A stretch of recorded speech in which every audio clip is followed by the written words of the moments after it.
మనోజవం మరుతతుల్యవేగం జితేంద్రియం బుద్ధిమతాం వరిష్టం వాతాత్మజం వనరయూధముఖ్యం శ్రీరామదూతం శిరసా నమామి.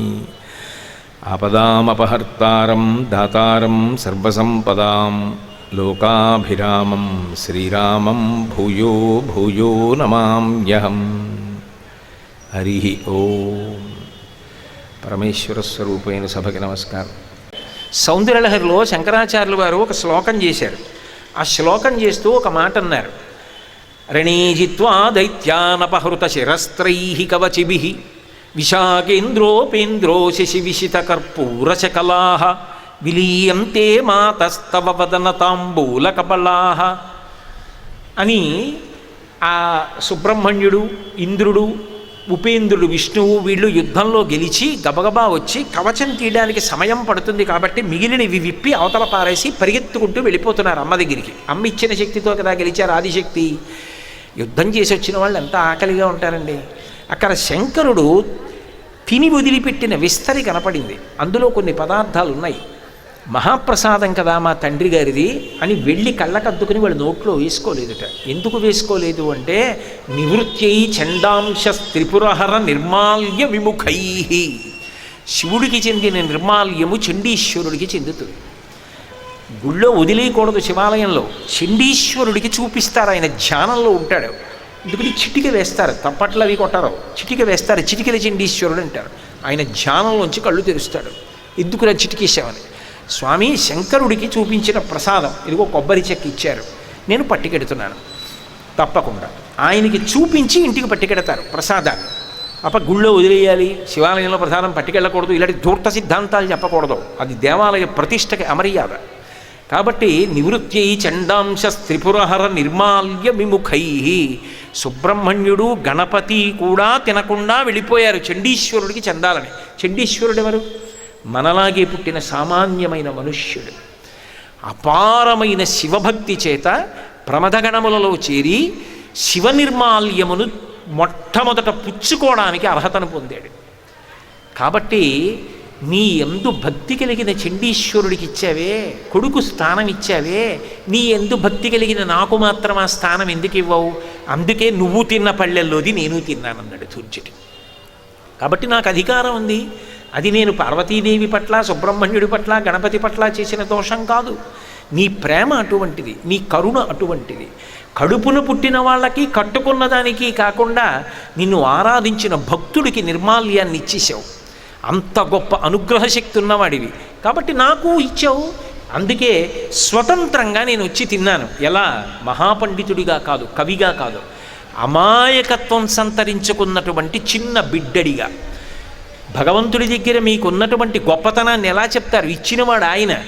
చిన్న పిల్లవాడిగా అమాయకత్వంతో ఏమీ తెలియని వాడిని కాబట్టి శంకరా వచ్చి అప్పుడు నీ పళ్ళెంలో, నువ్వు తిన్న పళ్ళెంలో ఉన్నటువంటి పదార్థాన్ని నేను తిన్నాను. నీ పళ్ళెంబు ప్రసాదమున్ కదా నే బిడ్డడైనాడా.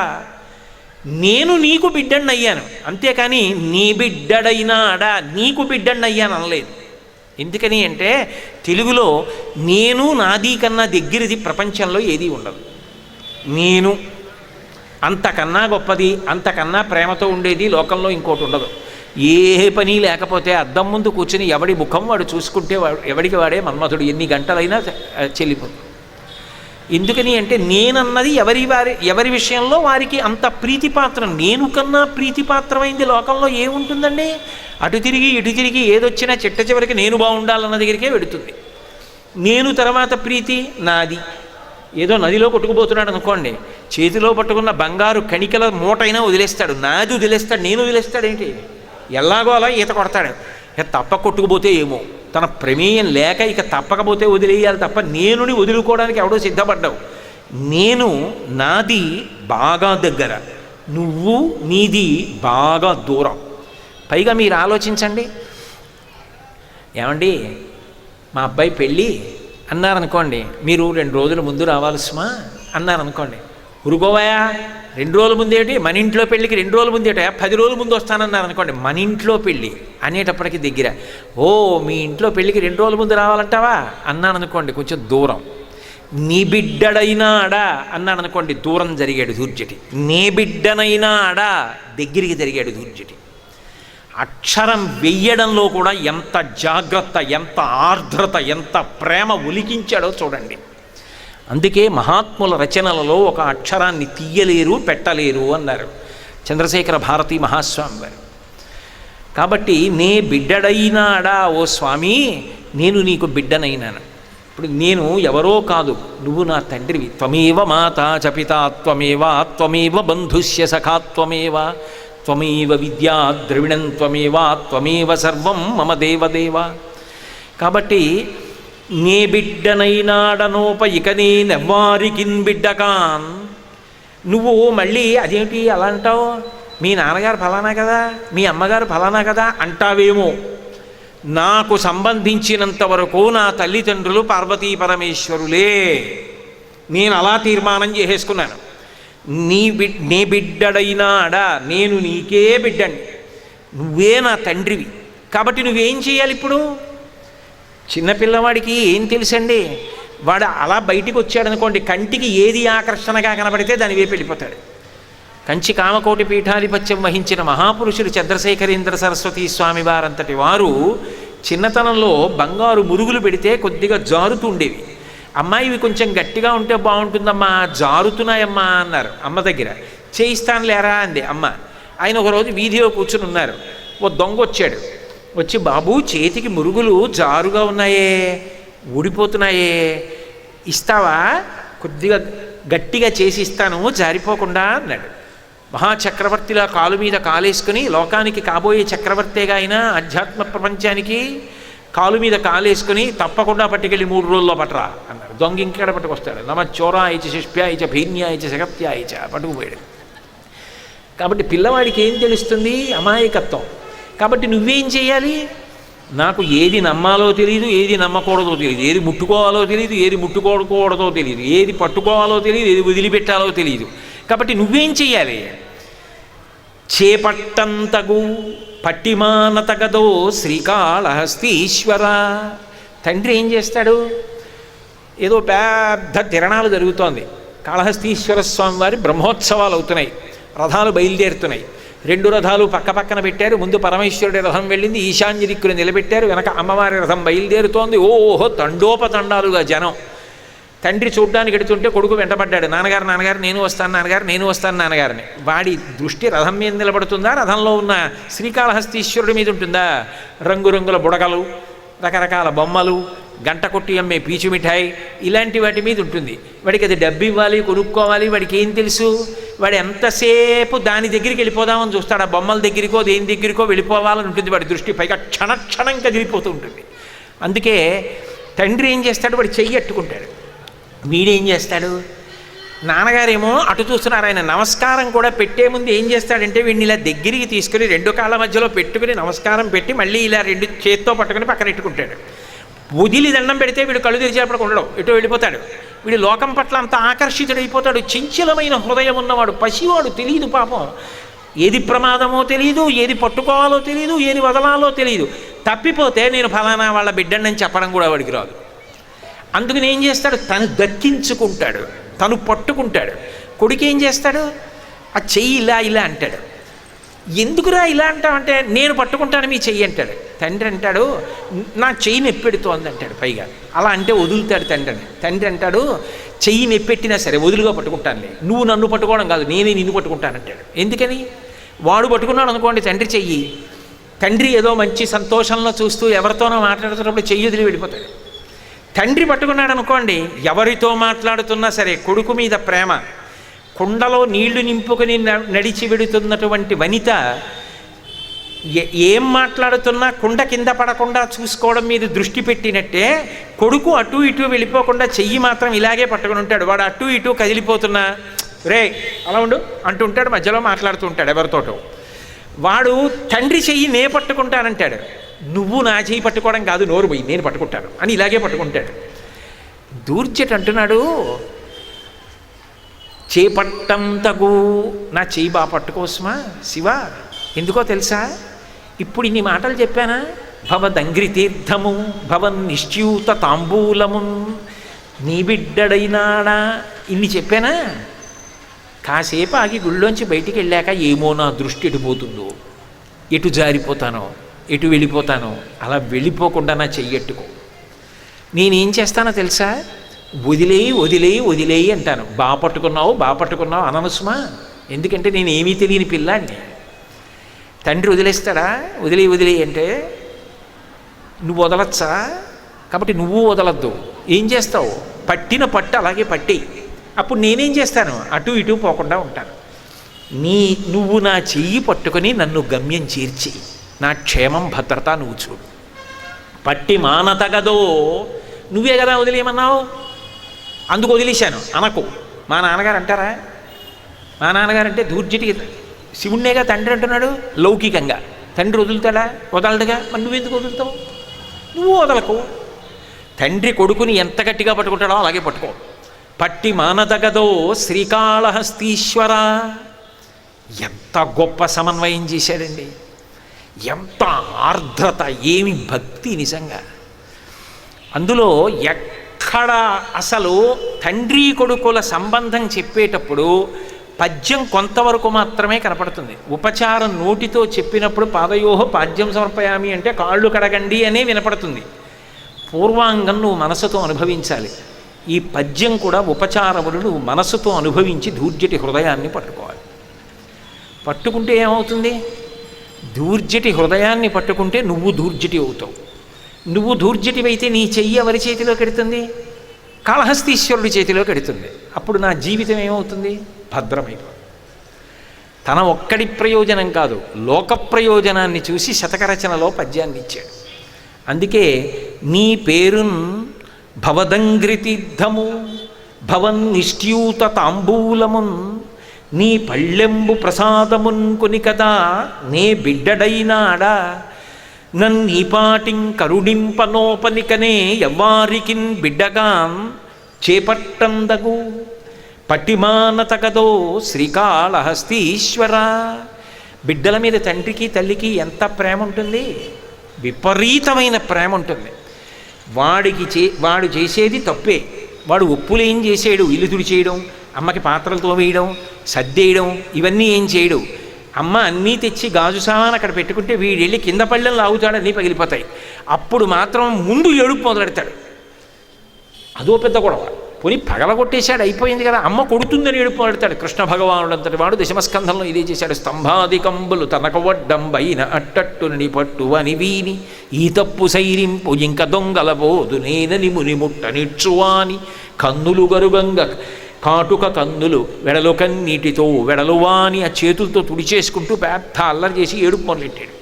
పిల్లలు ఎవరు మంచి పనులే చేసేరు, చేసేవన్నీ చెడ్డ పనులే. అయినా అమ్మ చూసి మొన్న కొన్నాను రా 10,000 పెట్టి తగలెట్టేశావా అని ఇలా అంటుంది. వీడు ఏదో పెద్ద కొట్టేసినట్టు అమ్మా అని ఏడుపు మొదలెడతాడు.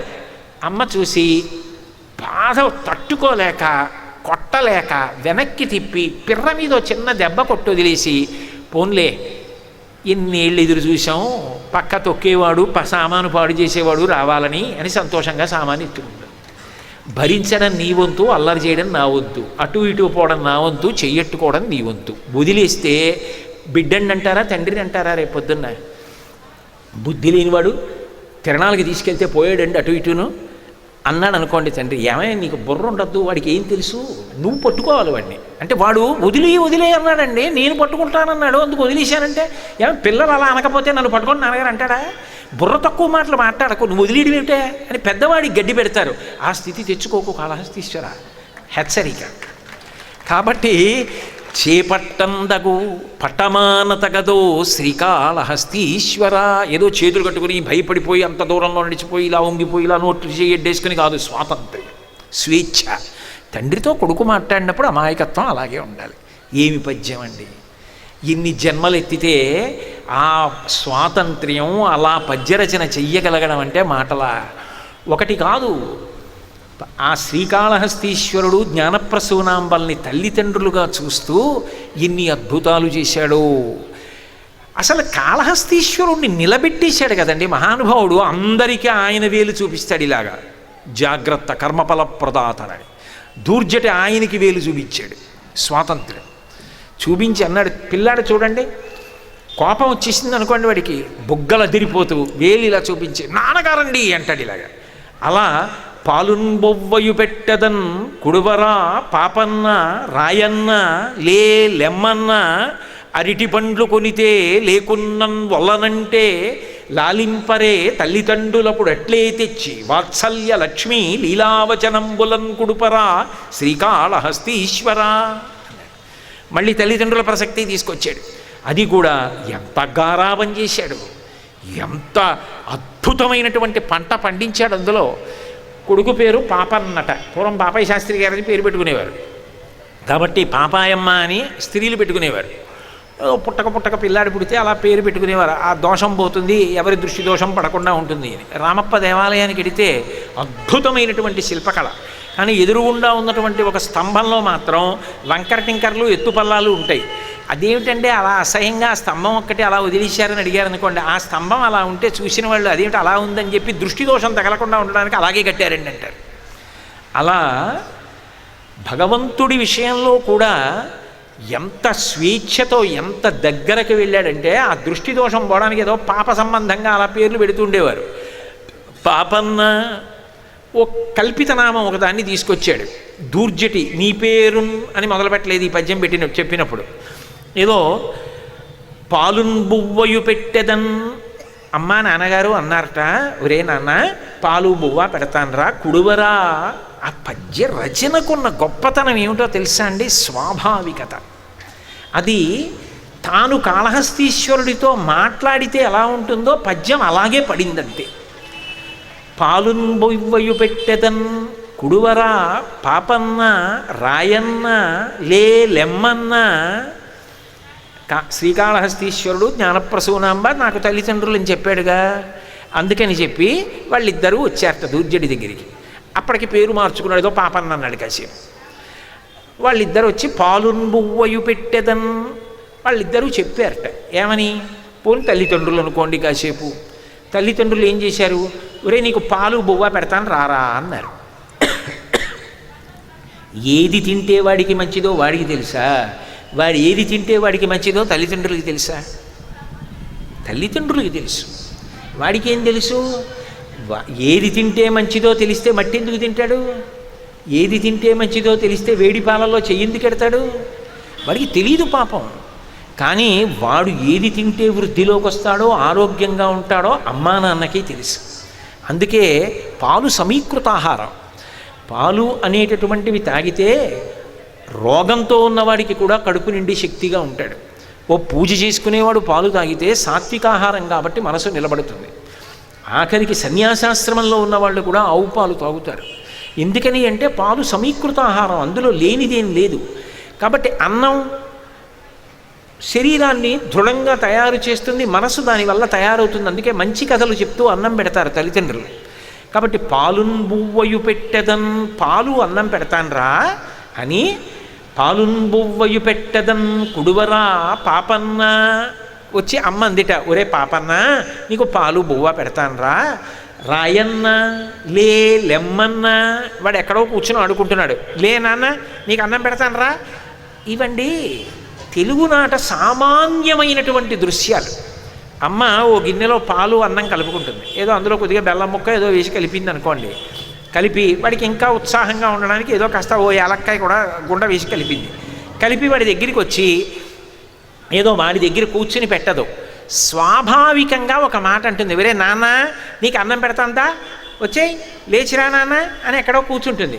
అంటే ఏదో వాడు లేచి వచ్చేస్తాడు, బువ్వ పెట్టేస్తాను, వాడు ఆకలిగా ఉండి గబగబా అన్నం పెడుతున్నాను అనేటప్పటికీ వచ్చేయాలని అమ్మ కోరిక. వాడు రాడు. నా కర్మరా, ఏం పెట్టినా అక్కర్లేదు, ఇదేం పిల్లాడివిరా, ఆకలి ఉండదా నీకు అని ఆ తర్వాత స్తోత్రం ఇంకొకటి మొదలెడుతుంది. అమ్మ అన్నం పెట్టడం ఎలా మొదలవుతుందో పద్యం అలాగే మొదలయ్యింది. ఎంత స్వాభావికత అండి. పాలున్ బువ్వయు పెట్టెదన్ కుడువరా పాపన్న రా రమ్మన్న లెమ్మన్న లే రా అని పిలిస్తే వీడేమన్నాడు? ఆ పెట్టింది తినడం కాదుట, వాడు ఇలా పాలు అన్నం కోసం ఇలా చూశాడు అమ్మ వంక, పిలిచింది కదా అని. చూసేటప్పటికే అమ్మ మించి చూసేటప్పటికే ఎదురుగుండా ఉన్నటువంటి గూట్లో అరటిపళ్ళ అత్తలం కనబడింది. పిల్లాడికి ఉన్న లక్షణం ఏమిటంటే ఏది దొరికిందో అది వద్దంటాడు, ఏది పెట్టలేదో అది ఇమ్మంటాడు. అది శైశవం, అది పిల్లలకు ఉండే లక్షణం. అందుకని వాడన్నాడు, అరటి పండ్లు కొనితే అరటిపండు అట్రా తింటా అన్నాడు. ఒరే అరటిపండు నువ్వు తినకూడదురా, వద్దు అరటిపండు, నా మాట విను, వద్దని చెప్పాను కదా, పాలు బువ్వ తిను అంది. లేకున్నం వల్లనంటే నువ్వు అరటిపండు పెట్టవా, నాకు పాలు బువ్వ అక్కలని తిన్నన్నాడు. తిన్నంటే అమ్మ ఊరుకుంటుందా? ఏం చేస్తుంది? పాలు బువ్వ పెడతానని దగ్గరికి తీసుకుని ఎత్తుకుని ఏదో కథ చెప్పి అలా దాన్ని నలిపి ముద్ద చేసి దగ్గర పెట్టి నోట్లో పెడదాం. కథ చెప్తున్నంతసేపు అని ఇలా నోరు తెరిచి వింటాడు. ఇలా ముద్ద దగ్గరికి పెట్టేటప్పటికీ అని మూసేస్తాడు. దిక్కుమాల కథ అన్నం తయారు చేసి 2 గంటలు అయింది, ఒక్క ముద్ద తినవు, నా కర్మ అని తిడుతుంది అమ్మ. వీడికి అవేం అక్కర్లేదు, అరటిపండు ఎట్టు తింటానంటాడు. ఎంత మూర్ఖత్వం అండి నిజంగా. భరించారా లేదా తల్లిదండ్రులు? ఆ పెద్ద ఆయన ఏం చేస్తాడు? తండ్రి వచ్చి ఎత్తుకుని ఒరే గుర్రం ఎక్కరా అని చెప్పి వీపు మీద ఎక్కించుకుని మోకాళ్ళ మీద కర్మ కొద్ది అటు ఇటు పరిగెత్తి ఆడించి ఇంత చేసి అన్న తిన్నాడే అని అడుగుతాడు. ఏం తిన్నాడు? ఇదిగో ఇలాగే ఉందంట. హీరా తినరా నాయన అంటే అరటిపండు ఎట్టండి అంటాడు. ఏం చేస్తారు? అరటి పండ్లు కొనితే లేకున్నం వల్లనంటే లాలింపరే తల్లిదండ్రులప్పుడు అట్లే తెచ్చి. దిక్కుమాలని అడివి అన్నం తినమంటే తినవు, నిన్ను తీసుకెళ్ళి వీధిలో పారేస్తామని పారేస్తారా? 9 అయిపోయింది, 10 అయిపోయింది, వాళ్ళిద్దరికీ ఆకలేస్తోంది, వీడు తినడు, వీడు తింటే తప్ప వాళ్ళు తినరు, వాళ్ళు తింటలేదు కదా అని వదిలేసి వాళ్ళు తినలేరు. ఎందుకు తినలేరంటే తల్లిదండ్రులు ప్రేమ. అందుకని ఏం చేస్తారు? అమ్మ ఏం చేస్తుందంటే వాడిని, నాన్న అరటిపండుతో తింటావా, నీకు అరటిపండు కావాలా, అయ్యో నేను ఏదో అనుకున్నాను రా, నీకు అరటిపండుతో పెడతాను ఉండని అప్పుడు ఆ తల్లి ఒక చమత్కారం చేస్తుంది. వాడు ఎదురుగుండా ఇలా అరటిపండు ఒలిచి ఓ పెద్ద ముక్క తీసి పెద్ద ముక్క పెట్టంటాడు. పెద్ద ముక్క పెడతానే నీకు అని, ఏమండి మీకు అస్సలు పెట్టను, నోరు తెరవండి అని భర్తని పిలిచి ఏదో నోరు తెరవమని అరటిపండు ముక్కెంత తీసి ఈ ముద్ద తీసి ఇలా పెట్టి భర్త నోరు తెరిస్తే మీకు పెడతానా, వాడికి పెడతాను అని ఆ ముక్క గోటితో పెద్దది ఇందులో పడేసి చిన్ని ముక్క పాలు అన్నంలో కలిపి వాడి నోట్లో పెడుతుంది. అంతా అయిపోయేటప్పటికి ఆవిడ అరటిపండు ముక్క పెట్టింది ఇంతే. కానీ అది పెట్టడం కాదు గొప్ప, లాలించడం గొప్ప. వాడిని ఏమార్చాలి, అరటిపండు పెట్టినట్టు ఏమార్చి వాడికి పాలు బువ్వ పెట్టాలి. ఎందుకంత కష్టం, ఎందుకంత మోసం, ఎందుకంత తాపత్రయం అంటే వాడు బాగుండాలని. ఏమయ్యా, సామాన్యమైనటువంటి కన్న తల్లిదండ్రులే లోకంలో అరటిపండ్లు కొనితే లేకున్నం వలనంటే లాలింపరే అరటిపండ్లప్పుడు అట్లే తెచ్చి వాత్సల్య లక్ష్మీ లీలా వచనంబులం కుడుపరా శ్రీకాళహస్తీశ్వర. అరటిపండు తెచ్చేసి మొక్క పెట్టి అయితే 7 ఇంకో పెడుతున్నాం తిను, ఏమైపోతే నాకే అంటారా? అప్పుడు కూడా మళ్ళీ ఎంతో ప్రేమతో ఒక కాకి ఉండేది, లేకపోతే రామచంద్రమూర్తి ఉండేవారు, సీతమ్మ ఉండేది.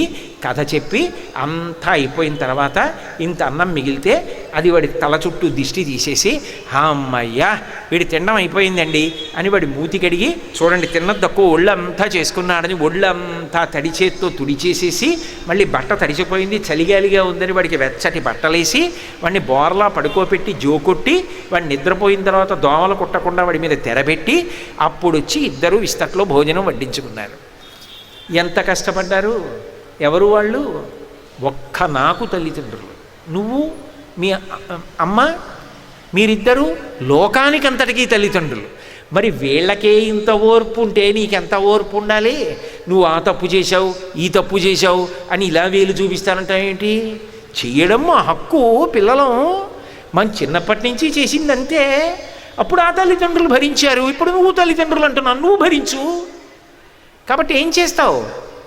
లాలింపరే అప్పుడు అట్లే తెచ్చి వాత్సల్య లక్ష్మీ లీలా వచనంబులం కుడుపరా శ్రీకాళహస్తీశ్వర.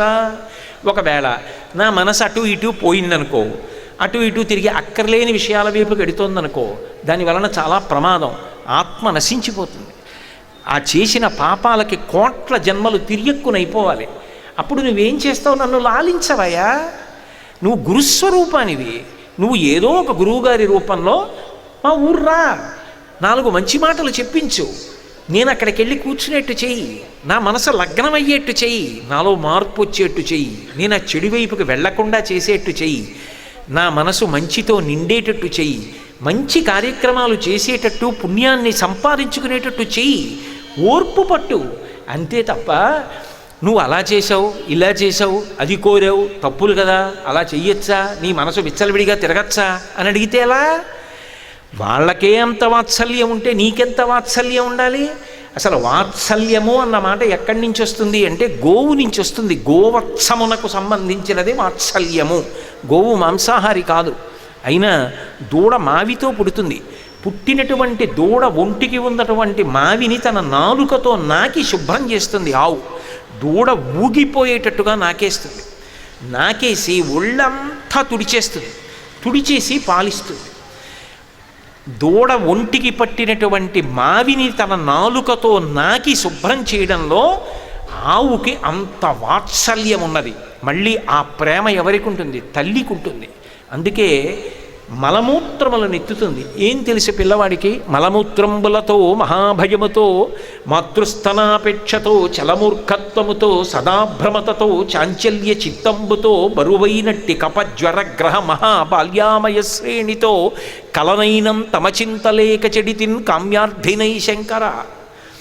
వాడు మలం విసర్జించేసి చేత్తో పట్టుకుని దాన్ని అంతటినీ నలిపేసి ఒళ్ళంతా పూసేసుకుని ఒళ్ళంతా దుర్వాసన చేసేసుకుంటే అమ్మ వచ్చి వాడికి ఒళ్ళంతా కడిగి పక్క బట్టలన్నీ మార్చి ఉతుక్కుని వీడికి మళ్ళీ ఒళ్ళంతా అంగరాగములు అలది ఉయ్యాల్లో పడుకోబెట్టి పాలిచ్చి కాపాడుకుంటుంది.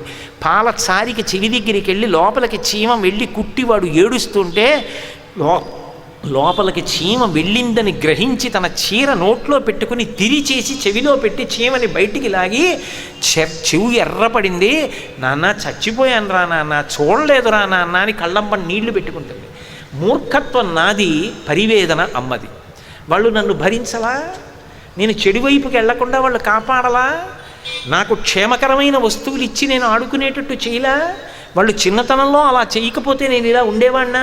రామచంద్రమూర్తి అంతటి వాడు అయోధ్యకాండలో వశిష్ఠ మహర్షితో మాట్లాడుతూ ఒక మాట అన్నాడు, నా సుప్రతికరం తత్తు మాత్రా పిత్రాచయత్కృతం అన్నాడు. తల్లిదండ్రులు చేసిన ఉపకారమునకు తిరిగి ప్రత్యుపకారము చేస్తానని చెప్పగలిగిన వాడు ఈ సృష్టిలో ఉండడో. నిన్ను కన్నందుకు ప్రత్యుపకారం చేస్తావా? నీ మలమూత్రములు ఎత్తినందుకు ప్రత్యుపకారం చేస్తావా? నీ బట్టలు మార్చినందుక? తిరుమలలో వెంకటేశ్వర స్వామి దర్శనానికి వైకుంఠం క్యూ కాంప్లెక్స్లో వెడుతుండగా పాల కోసం ఏడిస్తే ఇంతమంది ఉన్నారని చూడకుండా స్తన్యమిచ్చి పాలిచ్చి నీ కడుపు ఆకలి తీర్చిన తల్లికి నువ్వేమిచ్చి రుణం తీర్చుకుంటావు? చచ్చిపోయే ముందు కూడా రాత్రి 2 గంటలకు గుండెపోటు వస్తుంటే కొడుక్కి నిద్రాభంగం అవుతుందేమోనని గుండె పట్టుకుని ఒక్కసారి కొడుకుని చూసి ప్రాణం వదిలేద్దామని ఆఖరణ పిలిచి, నాన్న బెంగ పెట్టుకోకురా, ఇల్లు జాగ్రత్త, తప్పుడు మార్గంలో వెళ్ళకరా, మీ నాన్న కీర్తి నిలబెట్టని చెప్పి వెళ్ళిపోయిన తల్లి యొక్క రుణం తీర్చుకుంటావు. ఆ తల్లిదండ్రుల యొక్క ప్రేమ అంత గొప్పది. కన్న తల్లిదండ్రుల ప్రేమ అంత గొప్పదైతే శ్రీకాళహస్తీశ్వరుడు జ్ఞానప్రసూనాంబల యొక్క ప్రేమ, వాళ్ళ వాత్సల్యం ఎంత గొప్పదై ఉంటుంది. అందుకే స్వామి వాత్సల్య లక్ష్మీ లీలా వచనంబులంకుడుపరా, ఎరా తప్పు చేశావని ఇలా అనకు, నన్ను బాగా బోధ చెయ్యి, నువ్వే ఓ గురువు రూపంలో రా, మంచి మాటలు చెప్పించు. మయస్కరాయచ అని వేదం ఒప్పుకుంటోందిగా, గురువు రూపంలో నువ్వేగా తిరుగుతావు. వచ్చి మంచి మాటలు చెప్పు, తప్పు నాన్న పాడైపోతావురా, అలా చేయకూడదురా, అనునయమైన మాటలు చెప్పు, పునశ్చోత్తమ సాంత్వమాది, మళ్ళీ మళ్ళీ మంచి మాటలు చెప్పించి నేను మారేటట్టు చెయ్యి, మంచి పనులు చేసేట్టు చెయ్యి. చేశావు కదా అని అడ్డుపెట్టి నన్ను నీ దగ్గరికి తీసేసుకో. ఒకవేళ నేనేం చేయలేదనుకో, ఏం చేయలేదని చెప్పాడు కదా అని తీసేసుకో. ఎంత మంచి మాట చెప్పాడురా, పాపం ఏమీ చేయలేదని చెప్పాడు కదా, ఎంత నిజం ఒప్పుకున్నాడని పుచ్చేసుకో. నిన్నెవరు కాదన్నారు? శ్రీశైలేషు భజింతునో యభవు కాంచీనాథు సేవింతునో కాశీవల్లభ కల్వబోతునో. నేను ఏమీ చేయకపోవచ్చు, నా శీలం బడువైన మేరువణుచున్ రక్షింపవే నీ కృపా శ్రీ శృంగార విలాస హాసములచే శ్రీకాళహస్తీశ్వర. ఏమి పద్యరచన చేశాడండి! తల్లిదండ్రుల్ని ఆ ఇద్దరిలో చూసుకుని ఎంత మురిసిపోయాడో, ఎంత ఆనందపడిపోయాడో. అందుకే పరమేశ్వరుడు అక్కున చేర్చుకుని శాబ్దిక స్వరూపంగా శ్రీకాళహస్తీశ్వర శతకాన్ని శాశ్వతం చేసేసాడు. ఆ కాళహస్తీశ్వర శతకం వినపడుతుంటే బహుశः శ్రీకాళహస్తీశ్వరుడు జ్ఞానప్రసూనాంబ కూడా ఎంతో ఆనందపడిపోయి ఏకాంత సేవ అయిపోయాక ఇద్దరూ పడుకుని, ఏమండి వాడికి వచ్చోరాదో కానీ ఇవాళ దూర్జటి పద్యం చదివాడు చూశారా? ఆ పద్యం వినపడుతుంటే ఎంత ఆనందం అనుభవించిందో. ఒకనాడు దూర్జటి అలా తిరిగేవాడు కదా, ఇప్పుడు మీలోనే ఐక్యం అయిపోయాడు కదా అని ఇద్దరు తలుచుకుని ఎంత పొంగిపోతారో. ఏమి భాగవత హృదయం, ఎంత గొప్పగా మాట్లాడుకున్నాడు. ఆయన ఉన్నాడని నమ్మడానికి ఆధారం ఆర్ద్రత అన్న 3 అక్షరాలు అలా కనపడతాయి దూర్జటి కవిత్వంలో. నేను ఏదో కొద్దిగా స్పృశించానంతే సమయం లేక. యథార్థానికి మీరిద్దరూ తల్లిదండ్రులు అంటూ ఎన్ని పద్యాలు చేశాడో. అమ్మా అయ్యయటంచు ఎవ్వరిని నేనన్నన్ శివా నిన్ను నేను జుమి, నీమది తల్లిదండ్రులటంచున్ చూడకాబోకు, నాకిమ్మై తల్లియు తండ్రియున్ గురుడు నీవే కాక, సంసారపుంచిమ్మచీకటి కప్పినన్ గడుపుమా శ్రీకాళహస్తీశ్వర. నేను ఎవరి దగ్గరికైనా వెళ్ళి అమ్మా అంటే అదిగో నువ్వు వాళ్ళ అమ్మ అన్నావు అనుకో. నేను అమ్మా అని ఎవరినైనా అంటే జ్ఞానప్రసూన అమ్మని వాళ్ళల్లో చూసి అన్నాను. నేను ఎవరినైనా అయ్యా అంటే అదిగో వాళ్ళని అయ్యా అన్నావు కదా మీ నాన్న అనకు, నిన్ను వాళ్ళలో చూసి అన్నాను. నేను ఎవరిని అమ్మ అయ్యా అన్నా నిన్ను చూసి అన్నదే. నీకే బిడ్డండు సుమా, నువ్వే నాకు తల్లివి తండ్రివి గురుడవై కాపాడు. ఇన్ని పద్యాలలో చెప్పుకున్నాడు, ఇన్ని పద్యాలలో పరమేశ్వరుడితో స్వాతంత్రం అనుభవించాడు. అంత గొప్ప కాళహస్తీశ్వర శతకం ఇంకింతకన్నా ఏం కావాలండి జీవితంలో? ఇటువంటి శ్రీకాళహస్తి క్షేత్రంలో వాసం చెయ్యాలంటే ఎన్ని కోట్ల జన్మల పుణ్యం ఉండాలో. ఇంత పుణ్యఫలాన్ని పొందినటువంటి మీ వంటి భాగవతోత్తముల మధ్యలో ప్రదోష వేళలో కూర్చుని ఎదురుగుండా కాళహస్తి ఆలయ శిఖరాలకున్న స్వర్ణ కలశాల యొక్క కాంతులు చూస్తూ సంతోషంతో ఆ పద్యం గురించి ఒక్క మాట చెప్పుకున్నా నా జన్మ తరించినట్టే కదా. కాబట్టి ఇంత గొప్ప అవకాశాన్ని నాకు కల్పించిన పరమేశ్వరుని పాదారవిందములకు సాంజలిబంధకంగా నమస్కరిస్తూ మంగళాశాసనపరై మదాచార్య పురోగమై సర్వైశ్చ పూర్వైరాచార్యై సత్కృతాయాస్తు మంగళం. మంగళం కోసలేంద్రాయ మహనీయ గుణాత్మనే చక్రవర్తి తనూజాయ సర్వభౌమాయ మంగళం. ఉమాకాంతాయ కాంతాయ కామితార్థప్రదాయినే శ్రీగిరీశాయ దేవాయ మలినాథాయ మంగళం. సర్వం శ్రీ ఉమామహేశ్వర పరబ్రహ్మార్పణమస్తు. స్వస్తి.